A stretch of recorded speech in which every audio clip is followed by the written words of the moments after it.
And we are live, as Mike likes to say, but alas, Mike is not with us tonight.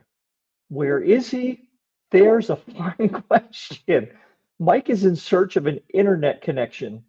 He started at home, got nothing because he pays for, hamster wheel in a cage internet.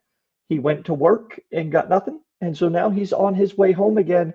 He might find his way here in the next 20 minutes or so. Until then, you have to put up with me. So we do have a guest tonight, and that guest is Mr. Daniel Riley of Pennsylvania. He has written, like 8 or 9 books, I want to say, already. And he is a young Gen Xer, unlike me, who is an old Gen Xer. So let's bring him up here and see what he's got to say, and we'll have a little talk, and we won't have to worry about whether or not he wants a dinosaur or a griffin. Daniel, welcome to Balding, I guess, tonight. I guess we could call it Balding and Widow's Peak. Balding and Balding. Yeah. That's all right, though. I have quite a bit of hair left over, though. It just hides behind my head. Oh, nice. You got like that. That's like the 2020s version of the 1990s rat tail, right? Or the 1980s rat tail? Kinda. It's kind of like a grown-up. It's a ponytail now. It's the grown-up version. Yep. See, that's acceptable. The rat tail was totally unacceptable. Mm-hmm. You didn't have one of those, did you? No. Actually, in my teens and early 20s, I went with the skater cut, where it was nice and long, mohawk style, but never actually, mooshed up, and everything else around it was shaved. Okay, so kind of it was a modified mullet. Modified mullet, faux hawk, whatever you want to call it, of that era. Yeah. So I want to have to address the chat real quick. Usually Mike and I are both here, so one of us can be typing in the chat. Might not be able to do that tonight, so I will try to, first of all, say hello, everybody.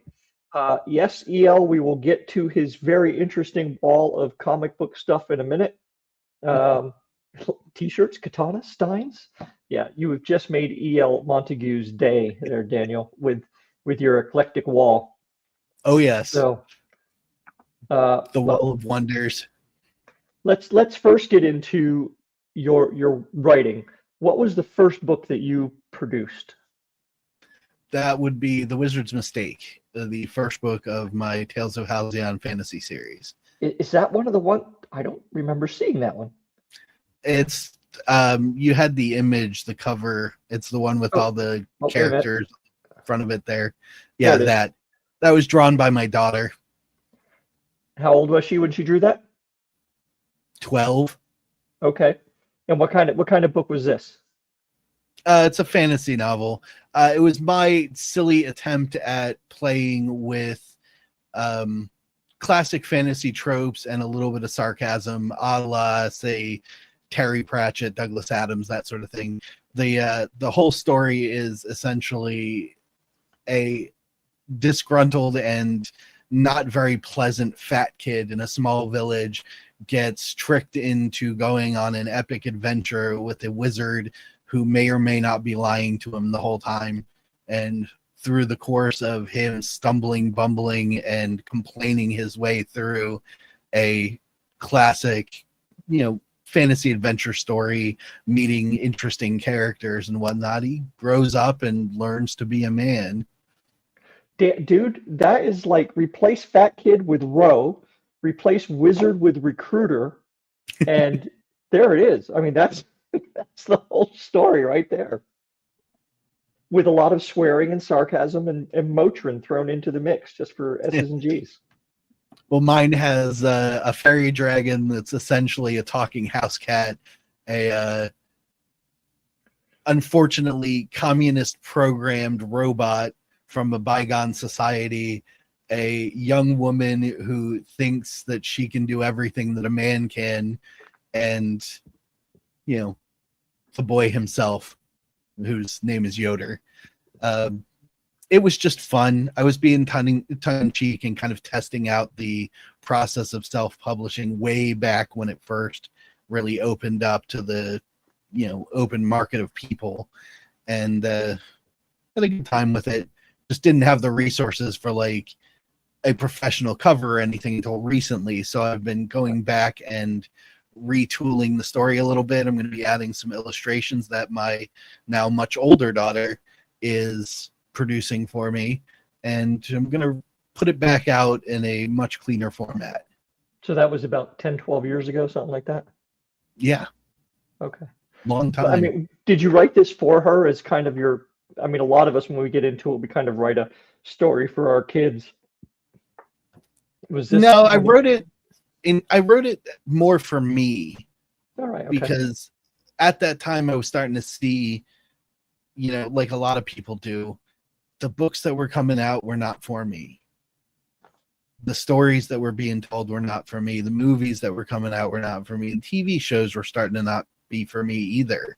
Like a lot of nonsense went into the creative arts and started to skew them away from the things that I've always found so interesting. And I'm, like you said, a young Gen Xer. So my entire mindset is if I can't find it, I'll make it myself. Right. Well, I mean, let's face it, as the smallest little cohort generationally, we have never been anyone's demographic, Yeah. right? I mean, we just too bad. We're going to lose out on that. So that's not necessarily a bad thing. Um, let's take a real quick look before we get into some of your more recent stuff at your wall. Oh, What? Just otherwise, EO will send us mail. What do you have back there, man? Let's just you want to start with what's on the wall? Yeah, let's start there. Why not? Let's And see. All of how did these you? are plate posters. They're all recycled metal. I have like Wolverine, Spider-Man, Thor, and then up above there it's Green Lantern, Superman, Batman, Flash, and in the corner the little tiny one is Green Arrow. There's also a traditional, I think it's an ukiyo-e painting scroll hanging in the middle there. On the shelf here is a collection of original Star Trek memorabilia in their, purchased retail packaging. I have the tricorder, the communicator, I have one of the phasers. Then there's a couple of pops up on the top shelf. It's a Damascus blade ninja toe is up top there. Then here up against it is a replica of Cloud from Final Fantasy VII's Buster Sword. It weighs a ton, and I ripped through a car bumper with it just to test its strength. But it's really hard to wield. And then these over here are t-shirts from my G Sedai series. All right. So did you raise your daughter correctly so that she kind of looks at all this stuff and go, "Oh, that's cool," or does she look at you sadly and just kind of nod? Oh no, she loves this stuff. All right, well done. Parenting wins. I was very careful with her because she's a girl. I had to make sure that anything that she watched that I did not already know about, I would approve of her seeing as she grew up, at least until she was 15. And then I started to kind of take the reins off a little bit, but I still tried to keep track of what it is she was consuming on a regular basis. But most of the time she grew up on, the good stuff, Dark Crystal, let's see, Star Wars, the original stuff. Right. My love for the Rankin Bass, Tolkien Hobbit. films, Yep. Hobbit, Lord of the Rings, that sort of thing. She loves The Last Unicorn because of that. Some older anime that I was sure didn't have anything weird in it, because sometimes the classics did have weird things slipped into them because mangaka are interesting like that.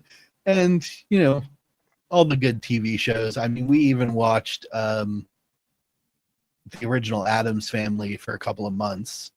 Just every episode of the original black and white show. All right. So Trinity here said she was watching and commenting on the wrong video. Trinity, I don't know who you were commenting on, but I would love to kind of see how that ended up. Um, so we were talking a little bit earlier, Daniel, and you said you don't watch a lot of TV net. What's the last show you binged? Oh gosh, the last show I binged, as in watched with like an eagerness to complete it. Yeah, like where you sat there and went, next episode, next episode. Surprisingly, NCIS New Orleans. I really, really liked the character development of that show, even though it fell off after, I want to say, the fourth or fifth season as far as the writing was concerned. By that point, I was already hooked on the characters. But, that was like, what, 5-6 years ago. Yeah, so you really don't watch a lot then. I watch things, I give them a try, but, most stuff doesn't hook me, so I just move on very quickly.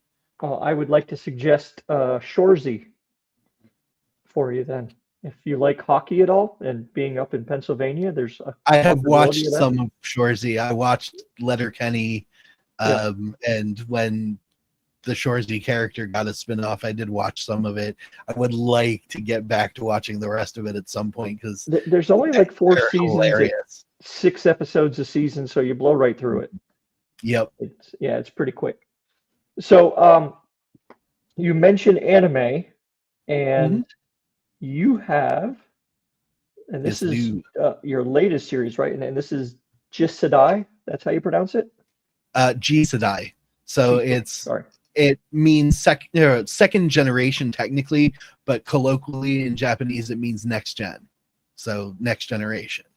Okay. That's why I chose it as a name, and the reason for that is the story is about the young man in the black suit there. He is the last of a series of enhanced soldiers who work for a mega corporation in a very capitalist gone wrong society in the future in Tokyo.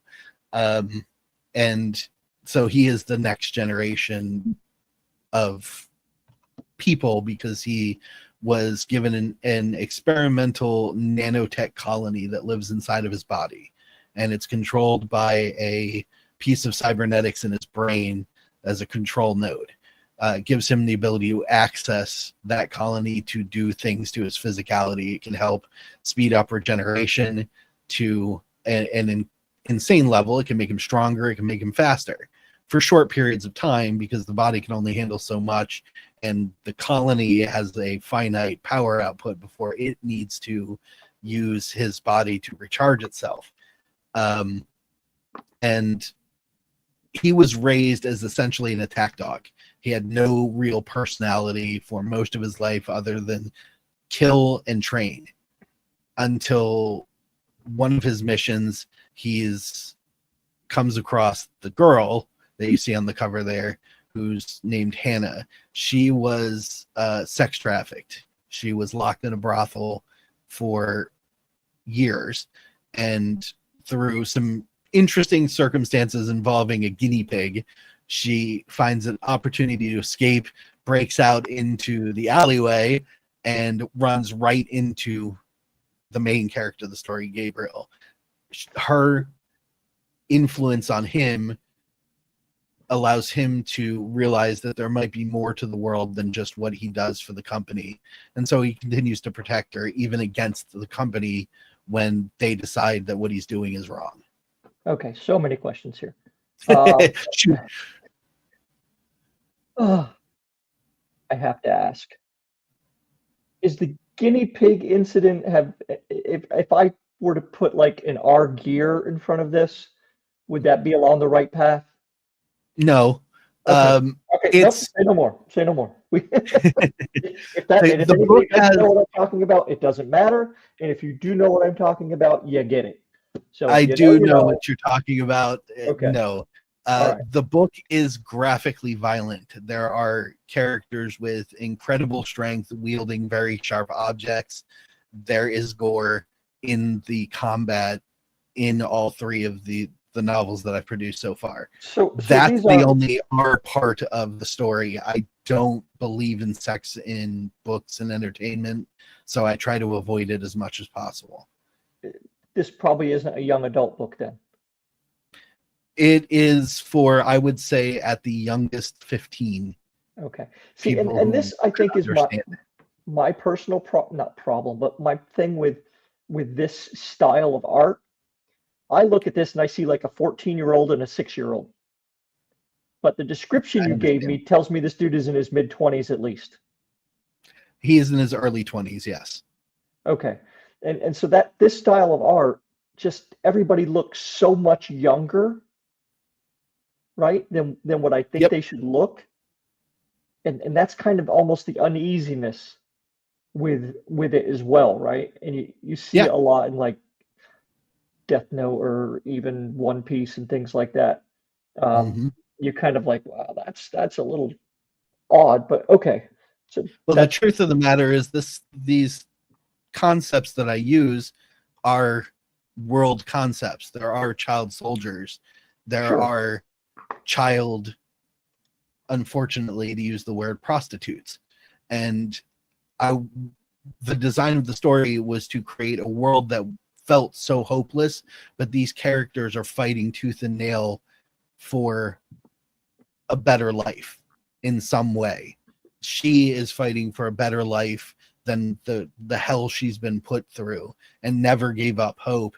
And that strength of will influences him, who has no concept of everything I've done with the first 20 years of my existence is wrong, until meeting her. So your whole description of that sounds super interesting to me, but if I saw this cover, I would never give it a second look. Yeah, Have I have understand you that. ever have you ever thought of making a second cover more toward, I guess, the North American aesthetic for that style of story? I've thought about it, and I've played with, I mean, it's sort of apocryphal to say, but I've played with AI art programs to see what it might look like and kind of map out the ideas in my head. It's nothing I would ever use as a cover because I don't believe in doing that. But I have considered it. But at the same time, the whole basis behind the story is to emulate the darker manga style of like the 90s and early 2000s. Okay. So, that I may do it at some point, but for now, this is even the second version of the cover that I've had done. It's a much more updated and I feel more crisp iteration than the first one when I first produced this book. So the people like yourself who like this kind of genre style, they're going to look at this and kind of get it right away. Yeah. But the Okay. general audience will not, and I fully know that. Well, ninjas be ninjas. But and you have book 2 in the series. Yep. So the same girl kind of grown up a little bit. Yep. Now she does the stories, they have about a 6-month break, but she's not actually as young as you would think she is. The reason I had her designed that way is because the brothel had her made up with makeup and clothing to simulate much younger than she actually is. All right. Okay. Now, in the second book, she has been free of that for about 8 months in total. And she's completely banished that forced persona. So now she is physically representing herself as who she truly is on the inside, which is a very normal young woman who is now learning to defend herself in a world that's constantly trying to kill her. All right. And this is your latest one here, right? This is your latest Yep. book. Yes, Okay. that will be coming out in 4 days. Oh, this hasn't come out yet. No, it's on Kindle pre-order right now on Amazon, but All right. it goes live on the 14th. So it's a nice Bastille Day kind of book that you can pick up. Yeah. And very, very reminiscent, because this is the culmination of the first story where Gabriel and all of the people that they've gathered around themselves decide they've had enough with being hunted and go after the corporation itself. Did you plan that on purpose for July 14th, or is it just a happy coincidence? That is exactly why I chose July 14th. Oh, you did. Okay, awesome. Yes. Well, I'm glad that I do enough to mention that then. Yay. Is this going to be One of one the of few those? people who's noticed. Is this going to be one of those series that goes on like 50 books, or do you have like a set end for the story? I have planned out a total of um 5 more arcs. So theoretically, the story, if I live long enough, will run for about 18 books. Holy shit! And you've got. I mean, have do you plan all those, or are you just kind of winging it as you go?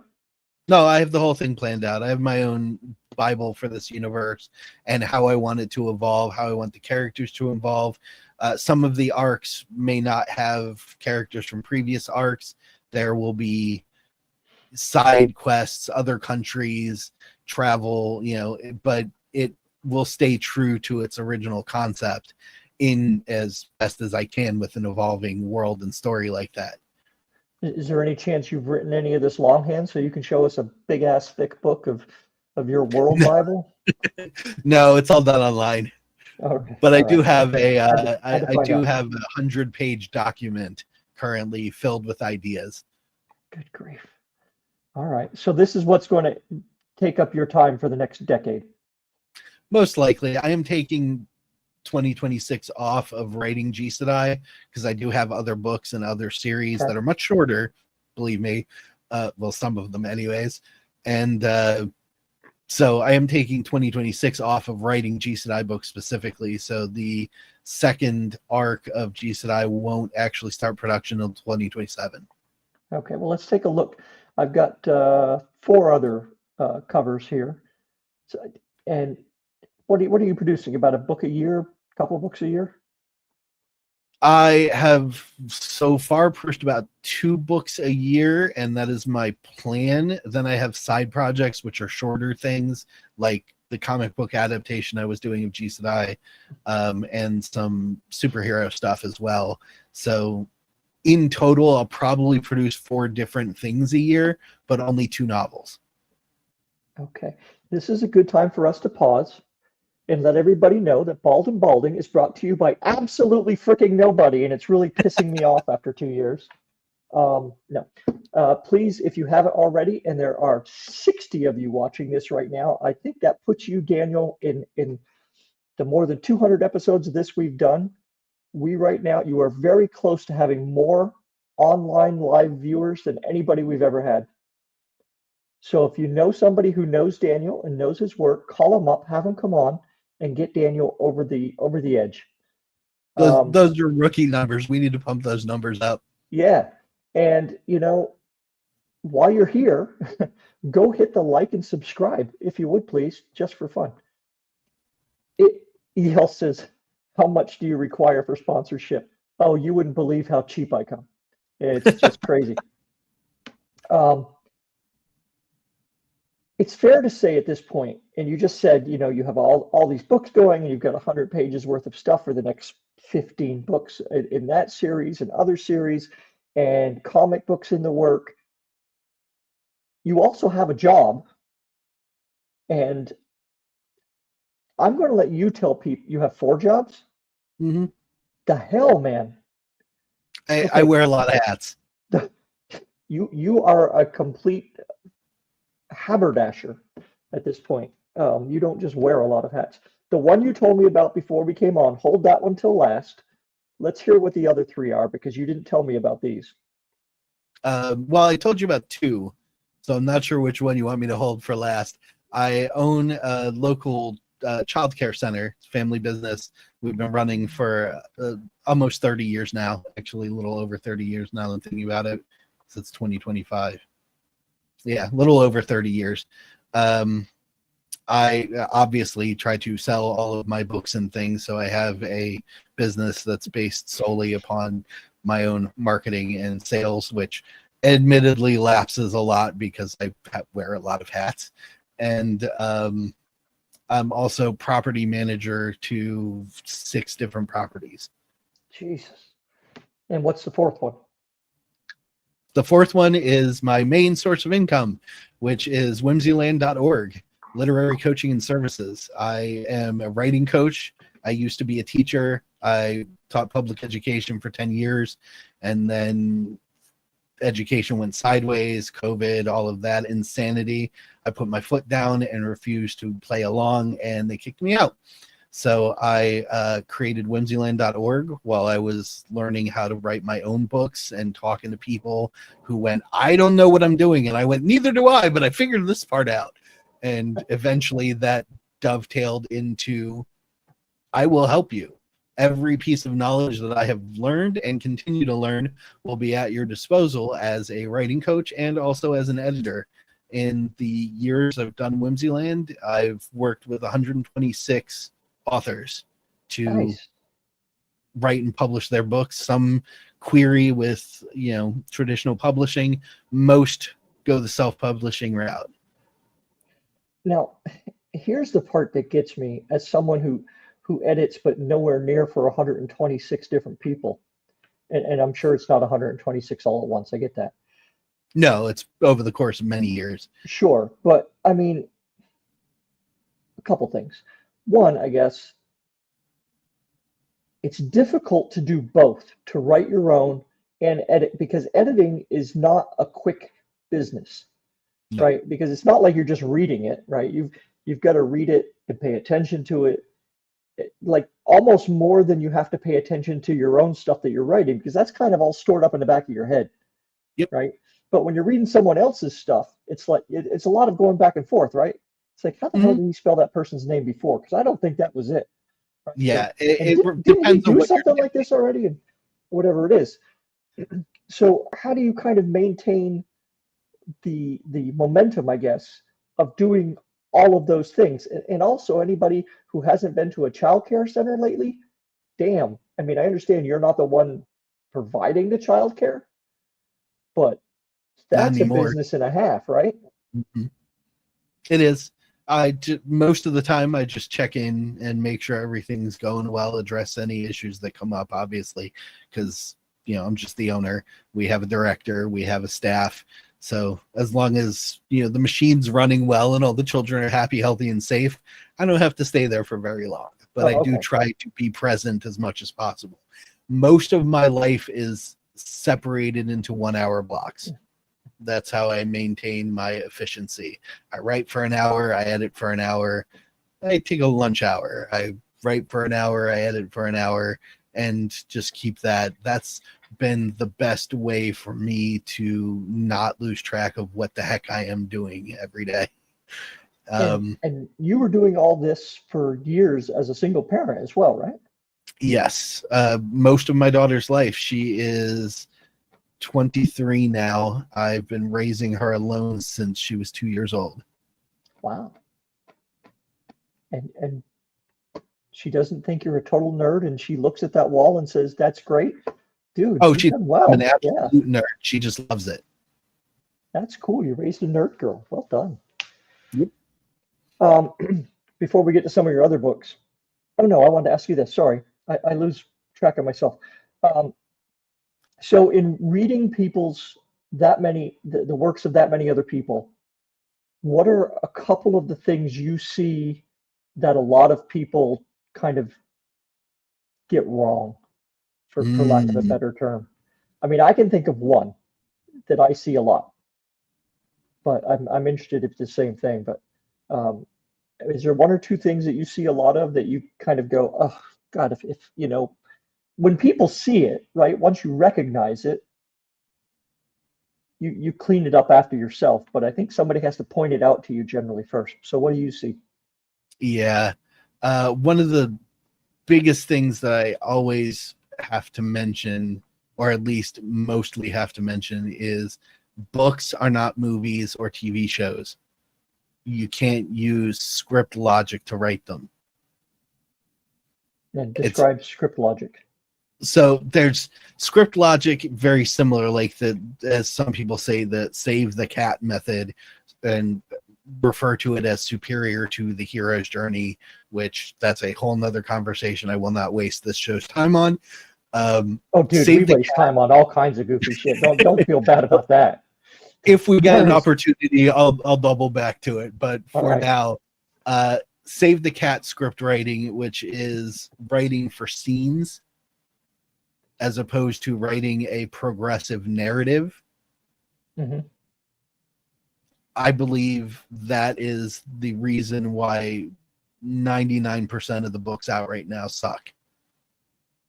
And it's because people want their novels turned into movies. Okay. For You that, think scene writing is a bad idea?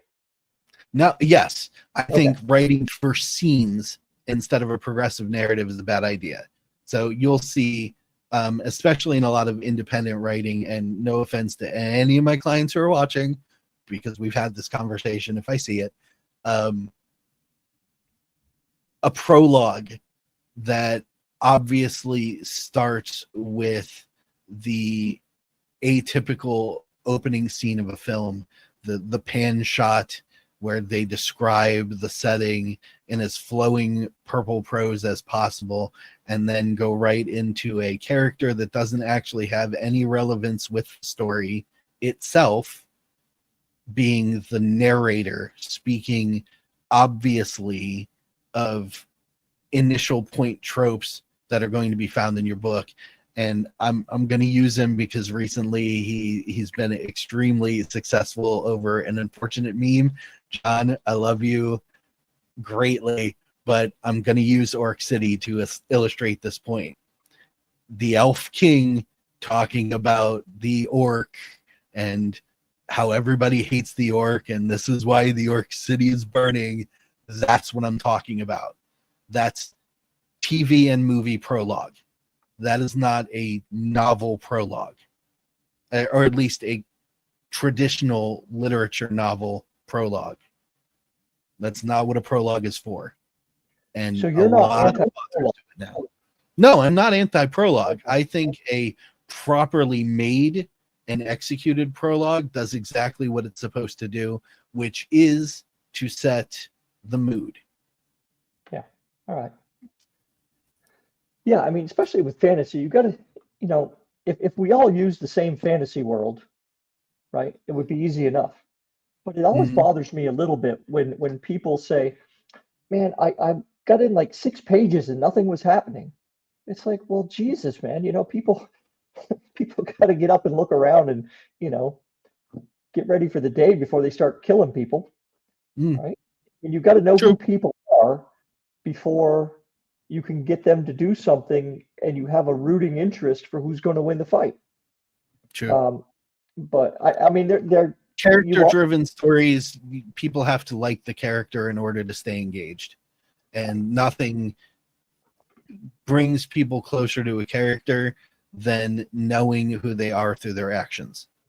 And that includes the day to day. That's why, to dovetail a little bit here, I wrote G Sedai like a roller coaster. There's high combat, and then there's slice of life, where you get to know the characters through their interactions with each other.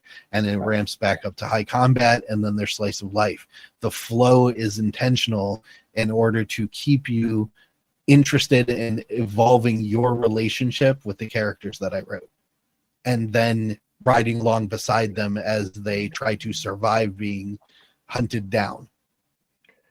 Yeah, you just see the like people join contests, and some of the feedback people get is, I wasn't immediately hooked in the first paragraph, so you know, you're out. It's like Jesus, what The what TikToks. chance did there was once a hobbit who lived in a hole in the ground?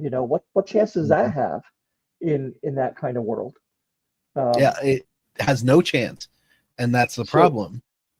here we got Alliance saying over-described. I don't read nearly enough anymore.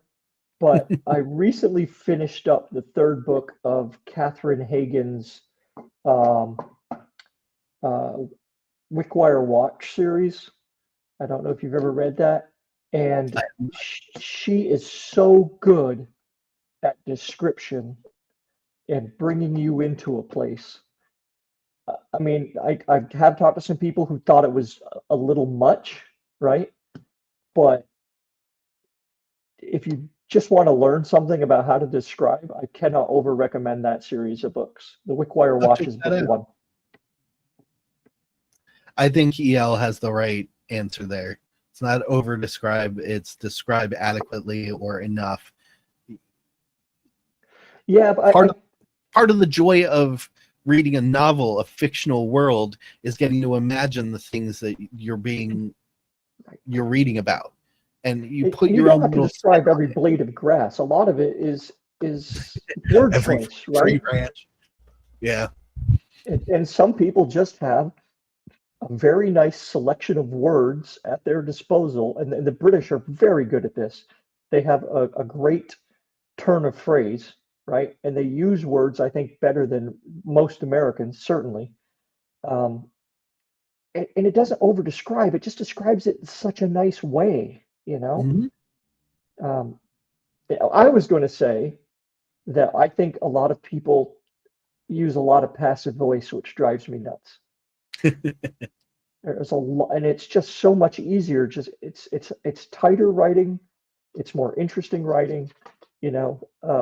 But I think sometimes you just have to have it pointed out, and then you kind of go, "Oh, okay, right. That's easy enough to fix once you realize what it is." But So you're how many words more can Ro use to interested. say vocabulary? So you're more interested in like a present tense. I don't care the tense, but I do it a lot Like, myself. A lot of my own corrections, my own editing is going back and fixing passive voice, right? It's yes. like Okay, he so has more of an seen, he active voice saw, versus passive right? voice. Yeah. So let's It make a really real, depends on the it really depends on the narrative I've found. When it comes to high action, you want active voice.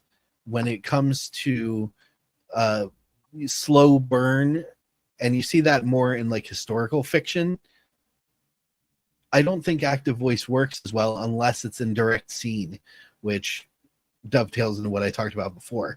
Um, Passive voice works really well in historical fiction because it's almost like you're being told the tale of something else. And I say that because the original version of storytelling, barding, many bards would preface what they were about to tell a room with a single statement. I sing the story of so and so. right. I sing the tale of Theseus. But So that's active it's voice. designed in that is, yes, but then afterwards it's designed in passive voice. These are the things that he did back then that I'm Right. telling you now. And that's fair. And there are contexts, we're right. A lot of the stuff I've been editing is first person, Okay, right? yeah. So then First it's kind person of like, passive oh, makes you want to put a drill through your temple. so Mike's not here. I can say that. Uh, Yeah, no, Congratulations, I think. I think you have set the new Bald&Balding record for most people on a live at one time. that's So, amazing. Thank you everybody for watching. yep, we're done. We're done. That's it. We're done. Well, this is the first time I've done an interview in I would say 5 months, 4.5. I was not good for screen with a bunch of bruises all over me because I got hit by a car. You got hit by a car. Yeah, sideswiped, You were not just like a going to football. run right over that. You weren't even going to stop Yes, and I talk was. about that. That's Yes, I really poor was. choice of words on my part. Being the type of person that I am, being laid up like that was agony. So I like to just sort of gloss over it and move on. But Okay. yeah, I was crossing an intersection and a guy turned on red, saw me at the last second and tried to swerve out of the way and sideswiped me with the back end of his car. And thankfully nothing was broken. I had a pinched nerve and a whole lot of bruises, and yeah, it looked like I went 2 rounds with Mike Tyson and survived. So Oh, you weren't a it's been pedestrian. You were in your yes, car. I was walking. No, I Oh, was you were. walking. Wow. Yeah, crosswalk. Holy shit. Okay. Well, Yeah, it sucked. I imagine that would. Yeah. Yeah. Well, I'm glad you're all right about it anyway. Yeah, Um, me too. so happier things. You said you're a Trek fan. Yes. Okay. Who is your least Original TNG, Deep Who's Space your Nine. least favorite Star Trek captain? Oh, least favorite Janeway. Oh, where's Mike? Where is Mike Molman when we need him? My God, thank you so much. Okay. Then Kirk is your favorite, then I assume? Oh yes. Okay, all right. Surprisingly, I was actually really fond of Scott Bakula's portrayal of Archer in Enterprise, which doesn't technically count as Star Trek because it's not, really. Sure it does. It doesn't have the title and everything, but because it's lore relevant, I will say I really enjoyed the character of Archer. But Kirk is the man, always will be. All right. And because Mike's not here, and because you answered the Janeway question, and he will be able to watch this, maybe he might be listening to it now. And if he is, suck it, Molman. I will ask his question for you. And let me try to channel Mike here. Imagine you're riding down your town main street. You're in a saddle. Is that saddle on a T-Rex or a Griffin, and why? Griffin. Thank you. I'm gonna Mike have is- to go Griffin. One, because they're amazing. Two, they don't have tiny little front arms. So for anybody who watches this show regularly, you've just hit on all of the things right there. So you are 2 for 2 today. This is awesome. I really wish Mike were here. I will ask you this one more thing, I guess. Are you conversant with Harry Potter? Moderately so, yeah. I've read them. You've read them? Who's the real hero of Harry Potter? Neville Longbottom. Yeah, okay. We get Neville quite a bit. I think Neville is probably like the second or third most popular answer that we get with that question.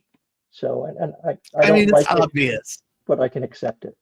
He it's had obvious, one shining moment. It's not obvious, yeah, but I'll accept it.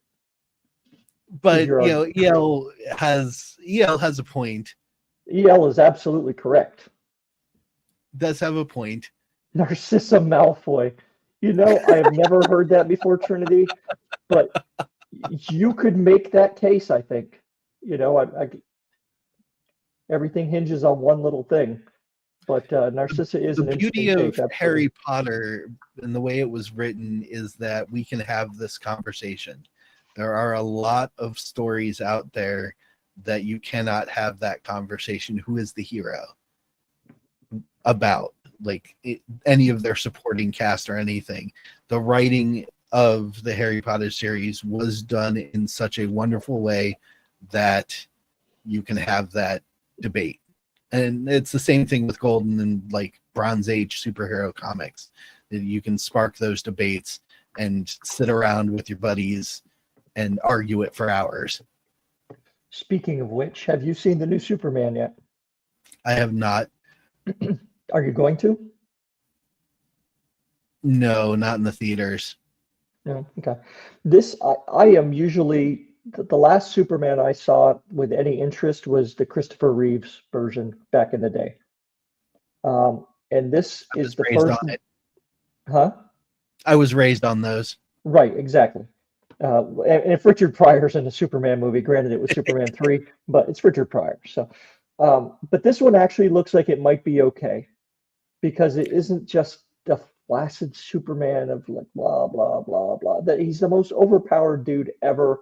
And it looks like Gunn has kind of brought him down a little bit where he's, still Superman. But I'm about to say something positive. I might. I just think it looks like it might be okay. I might throw DC a few bucks for the first time in forever. And the Fantastic Four looks like it's going to be really good. So I'm looking forward to that as well. Fantastic Four has more potential to be good than the Superman movie, in my opinion. And unfortunately, it's because I think James Gunn is a hack. I kind of like his work. Okay. He's funny. And he's got a certain understanding of wit, but that's about what it. Superman needs, though, right? I mean, that's been the problem with Superman is it's all been so self-serious, and it's like, come on, man. I can And that, see that, but at the same time, the whole purpose of Superman is the aspirational character. So he should inspire everyone who watches him. That's what the Richard Donner films do, even the bad ones. Because, you know, we can admit that there are some pretty awful stories in that series of movies. But you always walked out of the theater thinking, man, if I was a superhero, I would be right there flying beside him. yeah, tearing it up. Christopher. I did notice in the previews though that Gunn has fallen into the DC trap of putting too many damn people into a movie, right? I mean, because what, Hawkgirl's in there, and freaking Hal Jordan is in that thing, and like three or four Guy other Gardner. people. Oh, sorry. But that's always been the problem with so many of the DC movies, right? Is that they will bring in either too many heroes or two or three villains who never get any backstory. They never have any real motivation, and they're just, there to be knocked down. Yeah, there's not enough time. Right. And that was kind of the beauty of the MCU when it started, is you got one guy. You got 2 hours of, this is who he is, this is how he started, this is why we care. You got 5 of those, and then you got the team up thing. Right. Mm-hmm. And DC has a huge stable of people, but it's always Batman and Superman and the odd Wonder Woman.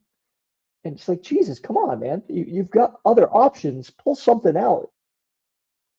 I don't know. I think fundamentally the difference between the narratives in DC and Marvel makes Marvel more capable of being films than DC stories are.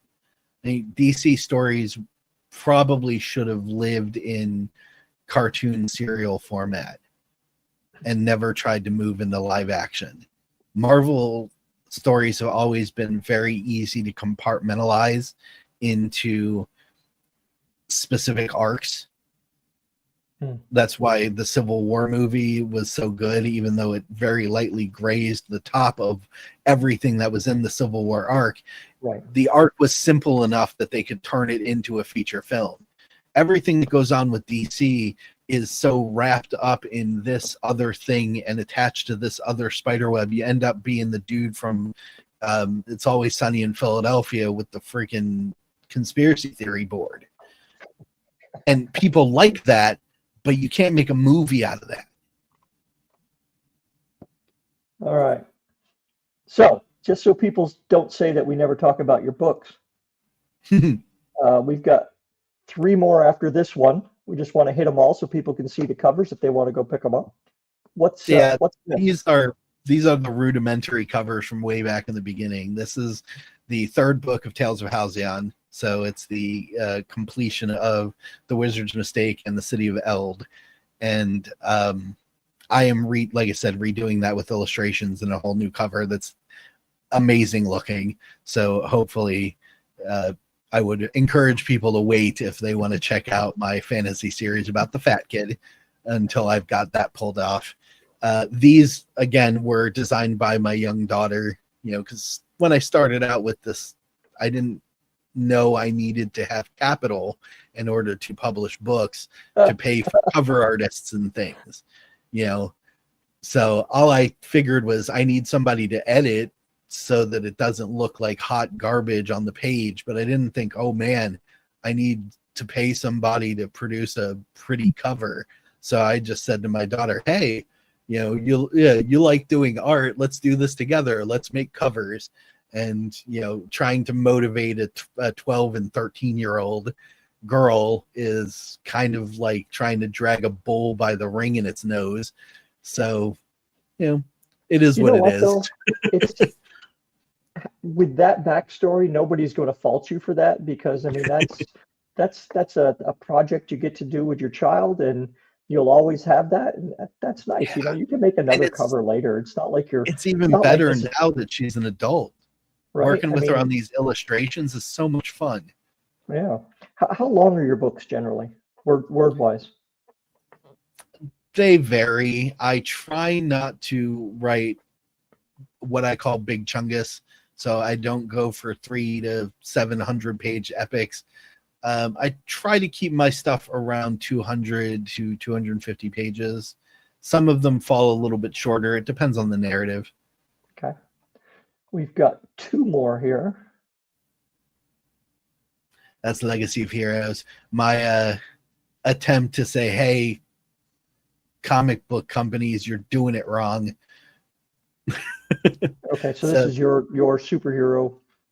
Yeah, foray. and I'm expanding on this with a progressive series of what I call short books because I couldn't come up with a better name for it yet. That's patent pending, but basically these are being transformed into individual short full stories about the hero characters of this world with comic book illustrations by the same artist who does my G Sedai comic, and interspersed between the texts. So it's like half comic book, half short novel, basically. Nice. I wanted to do something unique and a little bit different that wasn't just panels all over a page and splash pages, and might motivate younger people because this one is actually geared more towards an audience that will grow with it than the other stuff that I've written, which is more for older minds. So it's go ahead.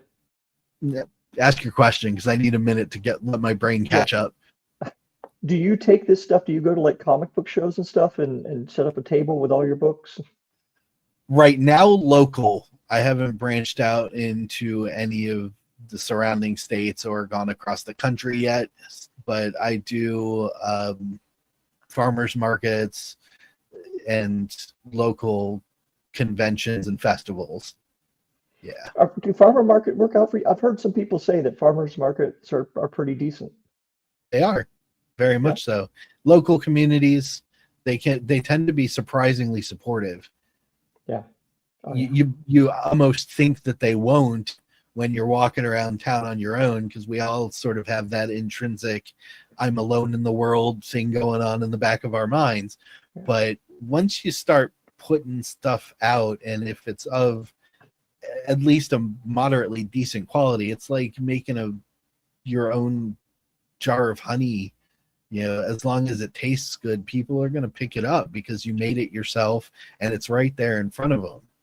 Yeah. So I always tell everybody, start small. If you want to start selling your things, go to the local events, get a table, and just talk to the people around you. The first show I ever did was in my hometown. It was a big outdoor 2-day festival. I think I had 3 books at the time. And to this day, that is the most books I've ever sold at one event, was that first time in my, 2 miles from my house. So first time I did it, I felt awful because I showed up with 30 books, and it was a 3-day weekend holiday event, and I ran out of books halfway through the second day. Oh, that's horrible. Yeah, I know. That would be a bummer. It literally sat there. No, I literally sat there for a day and a half of events and people crossing at a table with nothing to sell. Oh man, you should have took orders and just talked to people. Put them on your mailing list. I did, yeah. But I had nothing physically to sell them at the time. I was like, I vastly underestimated how this was going to go. I am super successful. Yeah. And this is this horror? Yes, it is. Is this your first horror? Yes, it is.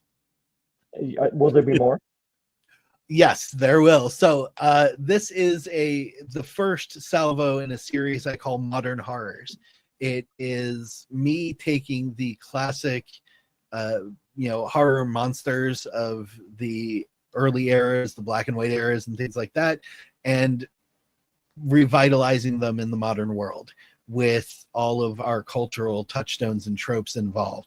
So this one, obviously, as you can tell by the busty blonde woman, is about vampires. It's my version of a modernized Dracula story, but it's using the bride that may or may not have survived Dracula's ultimate undoing.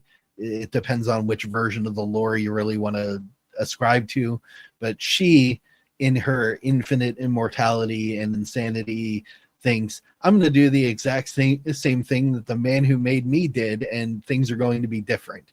So she grooms 3 young men who grow up best friends to become her grooms, her companions, and something goes wildly wrong with one of their turnings. And it's because of a very special twist in his, we'll call it lineage, because I'm sure you can figure it out from the name of the book. He becomes a vampire with free will. He's not under the thrall of her, and he makes her pay for it, what she did to him and the others. This sets off a series of stories that will cover. I'm working on finishing up the second one, which I'm hoping to have out by Halloween, which is called A Beast Unlike Any Other. It's a modern spin on the werewolf tale. The third one, it will be a spin on the story of Frankenstein and his monster, which I think is going to anger the wokies as soon as they noticed it, in such a way that I have started to prepare myself for that deluge already. And I haven't even written the book yet, because it's called How to Build a Better Girlfriend. You can imagine what that is about. The fourth one will be The Creature of the Black Lagoon. The fifth one is a spin on The Mummy. And then, because each of these stories build off of each other, there will be a 6th book that wraps up with all of the previous monster characters, sort of doing a little bit of a Monster Squad homage. So you've got 5 more books in kind of in the back of your head on this series. Yeah. You've got another 15 or so in the She Said I series. Yep. And then several others just kind of banging around back there. Yeah, I work on a lot of different live to 100 stories. Yeah. I hope I do too. I don't expect it, so unfortunately some of these things may never reach the end, but my prayer to God is that at the very least I go after I finish an arc and don't leave a book hanging in the wind. Okay. Yeah, exactly. One last question for you, and we talked about this a little bit, so I'll be interested to hear your answer. You're on a desert island, you get 1 book, 1 album, 1 movie. What are they? Oh boy. You can pick a double live if you want. You can pick a compendium if you want, an anthology, that's fine. Movie, it's such a weird one. I don't even know if anybody else has ever heard of it, but it's a film called Things to Do in Denver When You're Dead. Okay. No, never heard of it. Sounds interesting. It's an interesting pulp story. One of my favorite films. I just love the character design and the pacing of it and every little detail. Album,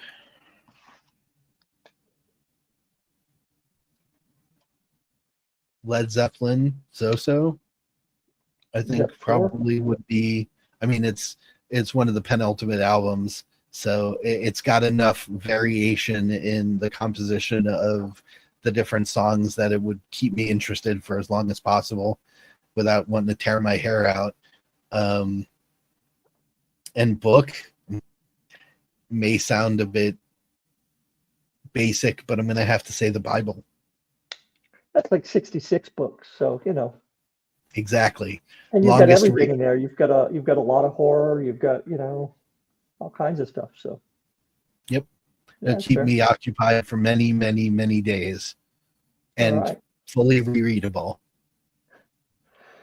Okay, so 4 days, July 14th. Remind us what book is coming out?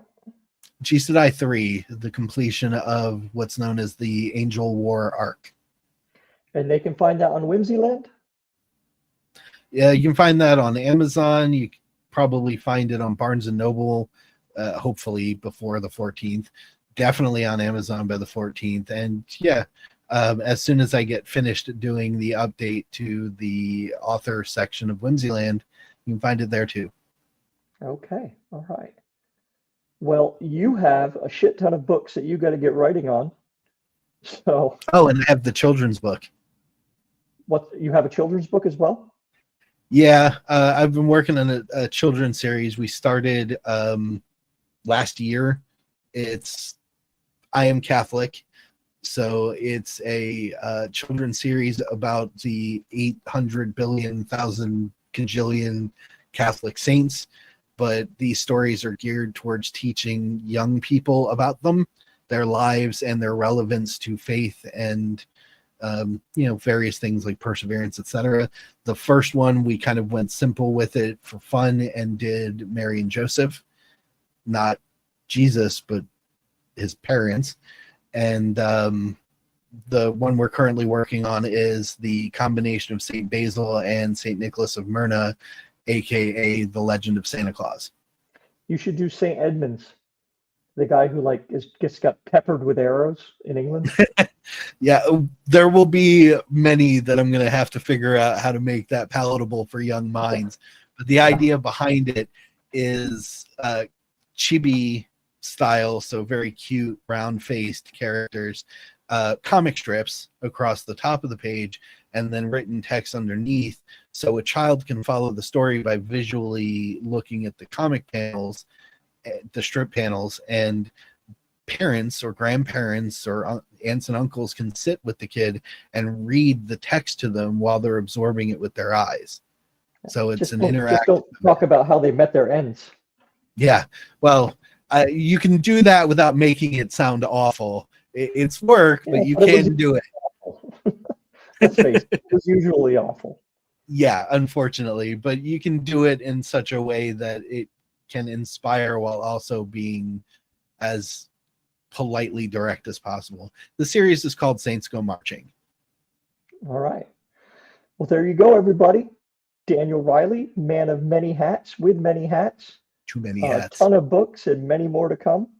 And on the 14th, Bastille Day, hold on, don't tell me. G Sedai 3. Got it. And Daniel, you win Bald&Balding so far for the most live viewers at any one time with 89. So that is the new high water mark to meet. Thank you, everybody, for watching again. Yep. Thank you all very much and have a lovely evening. And Daniel, thank you and have a good night. Appreciate you coming in and talking to us, man. Sorry Mike wasn't Thanks here. for having me. Oh, this was great. Thanks for having me. And I'll try to come back and talk to Mike next time. All right. So as Mike says, now we just wave awkwardly. Now I got to hit this button.